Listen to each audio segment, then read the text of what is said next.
இன்று நாம் பார்க்க போகும் கதை நமக்கு ஒரு பெரிய உண்மையை சொல்லுது. மனிதனோட குணம் கஷ்டத்துல எப்படி இருக்கும், வசதி வரும்போது எப்படி மாறும்னு. தெனாலிராமனோட புத்திசாலித்தனம் இந்த வாழ்க்கை பாடத்தை எளிமையா நமக்கு புரிய வைக்குது. ஒரு நாள் கிருஷ்ணதேவராயரின் அரண்மனையில் மனித இயல்பு பற்றி ஒரு விவாதம் நடந்தது.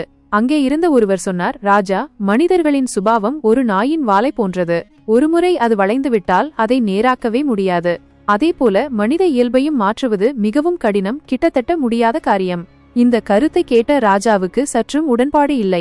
அவர் முகத்தில் ஒருவித ஆச்சரியமும் சவாலை ஏற்கும் உறுதியும் தெரிந்தது. யார் சொன்னது அப்படி? நம்முடைய விஜயநகர நாட்டில் நடக்க முடியாதது என்று எதுவும் இல்லை. எதை கேட்டாலும் நம்பிவிடக் கூடாது. ஒரு நாயின் வாலை நேராக்க முடியுமா என்று நாம் ஏன் நேரடியாக சோதித்து பார்க்க கூடாது? வெறுமனே பேசுவதில் என்ன இருக்கிறது? தெனாலிராமன், நீ என்ன நினைக்கிறாய்? இதற்கு நீ என்ன சொல்கிறாய் என்று கேட்டார். தெனாலிராமன் ராஜாவிடம், சரி ராஜா, தாங்கள் என்ன செய்ய நினைக்கிறீர்கள்? தாங்கள் என்ன கூறினாலும் நான் அதை கேட்டு நடக்க தயாராக இருக்கிறேன் என்றார் பணிவுடன். ராஜா உடனே ஒரு யோசனையை சொன்னார். இந்த அரசவையில் இருக்கும் 4 பேருக்கு 6 மாத காலத்துக்கு ஒரு நாய் கொடுக்கப்படும். இந்த 6 மாதங்களுக்குள் அவர்கள் தங்கள் நாயின் வாலை நேராக்க முயற்சி செய்ய வேண்டும். அவர்களால் அதை நேராக்க முடியுமா என்று பார்ப்போம். தெனாலிராமன் ஒரு கணம் யோசித்துவிட்டு, சரி ராஜா, அப்படியானால் இந்த நாய்களை யார் வளர்ப்பார்கள் என்று கேட்டார். ராஜா உடனடியாக, கோட்டையா ஒரு நாயை வளர்க்கட்டும், புரோகிதர் இன்னொரு நாயை வளர்க்கட்டும், தெனாலிராமன் நீயும் ஒரு நாயை வளர்க்க வேண்டும் என்றார். தெனாலிராமன் புன்னகையுடன், அப்படியானால் ராஜா, நீங்களும் ஒரு நாயை வளர்க்க வேண்டும். அப்போதுதான் நம் எல்லோருடைய முயற்சிகளும் என்ன பலன் தருகின்றன என்பதை நாம் நேரடியாக பார்க்க முடியும். பல வழிகளில் நாம் முயற்சி செய்யலாம் என்றார். ராஜா அதை ஏற்றுக்கொண்டு, சரி, நானும் ஒரு நாயை வளர்ப்பேன். வெவ்வேறு வழிகளில் முயற்சி செய்து பார்க்கலாம் என்றார். எல்லோருடைய முகத்திலும் ஒருவித ஆர்வம் தெரிந்தது. இந்த வினோதமான போட்டி எப்படி முடியப்போகிறது என்று அறிய ஆவலாக இருந்தார்கள். வெவ்வேறு வழிகளில் முயற்சி. கோட்டையா தனது நாயை பிடித்தார். அதன் வாலை ஒரு கனமான கல்லுடன் இணைத்து மிகவும் இறுக்கமாக கட்டினார். இந்த நாய் இப்படி 6 மாதங்கள் இருந்தால் இந்த கல் அதன் வடிவத்தை நிச்சயமாக மாற்றும். இந்த கல்லின் எடை நாயின் வாலை நேராக்கிவிடும் என்று நான் நம்புகிறேன் என்றார் நம்பிக்கையுடன். அவர் தனது முயற்சியில் உறுதியாக இருந்தார். புரோகிதர் தனது நாயை பிடித்தார். அவர் ஒரு நீண்ட மரக்குச்சியை எடுத்து அதன் நாயின் வாலை அக்குச்சியுடன் சேர்த்து மிக உறுதியாக கட்டினார். 6 மாதங்கள் இப்படி இறுக்கமாக இருந்தால் இந்த குச்சி நிச்சயமாக நாயின் வாலை நேராக்கிவிடும். இந்த குச்சி அதன் வடிவத்தை மாற்ற உதவும் என்று நான் நம்புகிறேன் என்றார் நிதானமாக. ராஜாவும் தனது நாயின் வாலை நேராக்க ஒரு வழியை கண்டுபிடித்தார். அவர் ஒரு கடினமான உலோக குழாயை எடுத்து தனது நாயின் வாலை அக்குழாயுடன் சேர்த்து மிக உறுதியாக கட்டினார். 6 மாதங்கள் இந்த குழாயில் இருந்தால் இந்த குழாய் அதன் வடிவத்தை மாற்ற நிச்சயமாக உதவும். இந்த குழாய் நாயின் வாலை நேராக்கிவிடும் என்று அவர் ஆவலுடன் சொன்னார். எல்லோருமே தங்கள் தங்கள் வழிகளில் நாயின் வாலை நேராக்க தீவிரமாக முயற்சி செய்தார்கள். 6 மாதங்களுக்கு பிறகு 6 மாதங்கள் கடந்தன. அரச சபை மீண்டும் கூடியது. எல்லோரும் தங்கள் நாய்களின் வாலை நேராக்கும் போட்டியில் என்ன நடந்தது என்பதை அறிய ஆவலோடு காத்திருந்தார்கள். ஒருவித பரபரப்பு நிலவியது.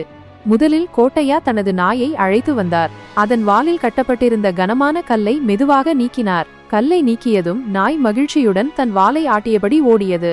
கோட்டையாவின் முகத்தில் ஏமாற்றம் தெரிந்தது. அவரது முயற்சி தோல்வியடைந்துவிட்டது. ஐயோ, என் முயற்சி வீணாகிவிட்டதே என்று அவர் வருந்தினார். அடுத்து புரோகிதர் தனது நாயை அழைத்து வந்தார்.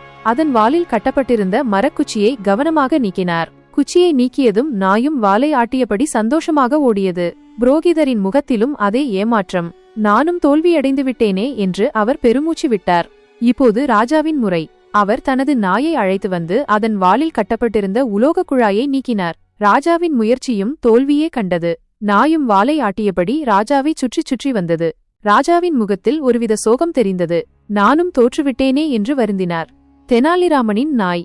இறுதியாக எல்லோர் கண்களும் தெனாலிராமன் மீது திரும்பின. எல்லோரும் தெனாலிராமனின் நாயின் வாலை பார்க்க ஆவலோடு காத்திருந்தனர். தெனாலிராமன் என்ன செய்திருப்பான்? அவனும் தோல்வியடைந்திருப்பானா அல்லது அவனுடைய முயற்சி பலித்ததா என்று எல்லோரும் யோசித்தார்கள். ராஜா ஆவலுடன், தெனாலிராமனின் நாய் எங்கே? அவன் ஏன் இன்னும் அதை அழைத்து வரவில்லை என்று கேட்டார்.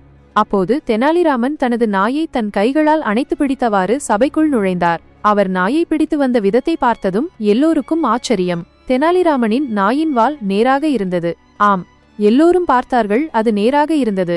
அத்தனை பேரும் வாயடைத்து போனார்கள். கோட்டையா உடனே, தெனாலிராமன், இந்த நாய் செத்துவிட்டது போல் தெரிகிறதே, அதனால்தான் அதன் வால் நேராக இருக்கிறது என்று சந்தேகத்துடன் கேட்டார்.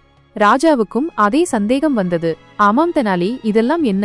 ஏன் இந்த நாய் இப்படி பலவீனமாக தெரிகிறது என்று கேட்டார்.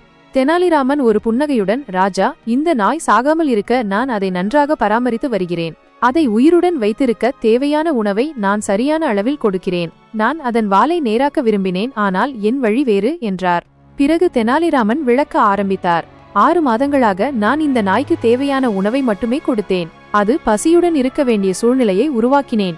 அதற்கு அதிகமாக எந்த உணவும் கொடுக்கவில்லை. அதனால் இந்த நாய் நாளுக்கு நாள் பலவீனமாகி போனது.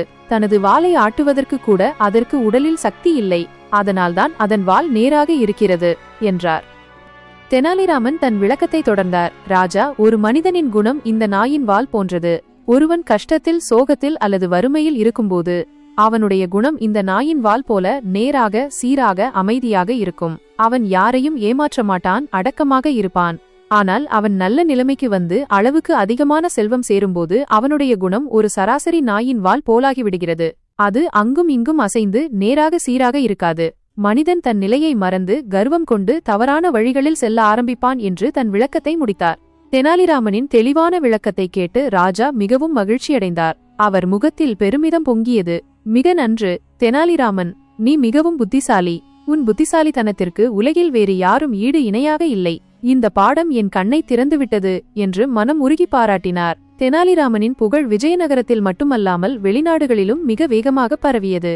எல்லோரும் அவரது ஞானத்தை வியந்தார்கள். இந்த கதைகள் உங்கள் மனதை தொட்டிருந்தால் மறக்காமல் சப்ஸ்கிரைப் பண்ணுங்க, லைக் பண்ணுங்க, ஷேர் பண்ணுங்க. உங்கள் ஆதரவுக்கு என் மனமார்ந்த நன்றி.